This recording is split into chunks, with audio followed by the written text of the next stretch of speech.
সামর্থ্য থাকলে কখনোই গ্রামে থাকা উচিত নয়। গ্রামে 100 বিঘা জমির মালিক হওয়ার চাইতে শহরে এক টুকরো ভাড়া বাসায় থাকা অনেক ভালো, অনেক আরামদায়ক, অনেক সম্মানের।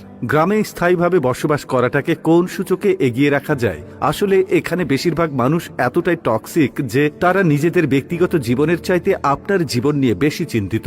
আপনার চুল বড় কেন, অনার্সে পড়া সত্ত্বেও মেয়ের বিয়ে দেয় না কেন, 25 বছর বয়সে আপনি বেকার কেন, আপনার কোনো ব্যাচমেট বা আপনার সমবয়সী কেউ যদি বিদেশে গিয়ে লাখ লাখ টাকা কামায় তাহলে আপনি এখনো পড়াশোনা করছেন কেন, এসব আজগুবি বিষয় নিয়ে তাদের অনেক টেনশন। গ্রামের সব থেকে বোকা মানুষটাও শহরের মানুষকে এক হাটে 3 বার বিক্রি করতে পারবে। সামান্য জমি জমা নিয়ে যে কূটনৈতিক খেলা চলে গ্রামের মুরব্বীদের মাথায়, তা আন্তর্জাতিক কূটনীতিকদের মাথায়ও খেলবে না। আপনি পুকুরে যত্ন সহকারে মাছ চাষ করবেন, একদিন ঘুম থেকে উঠে দেখবেন সব মাছ মরে ভেসে আছে। আপনি কিছু নতুন ফুল ফলের গাছ রোপণ করবেন, সকালে দেখবেন গাছের গোড়া থেকে ভেঙে রাখা হয়েছে। এমনকি আপনার বোনের কিংবা মেয়ের বিয়ে ঠিক করবেন, সহজ সরল কেউ একজন নিজে সিএনজি ভাড়া করে যে বরপক্ষের কাছে দুর্নাম করে বিয়ে ভেঙে দেবে। মাঝে মধ্যে তারা এমন কিছু বিষয় নিয়েও চিন্তিত হয় যেসব বিষয় নিয়ে আপনার ফ্যামিলি মাথায় ঘামায় না। গ্রামের টক্সিসিটির আরো একটি বিরাট পার্ট হচ্ছে ঝগড়া। আপনি এমন কোনো বাড়ি খুঁজে পাবেন না যেখানে জায়গা জমি নিয়ে বিবাদ বা বিরোধ নেই। প্রত্যক্ষ এবং পরোক্ষভাবে এই ফ্যামিলি সেই ফ্যামিলি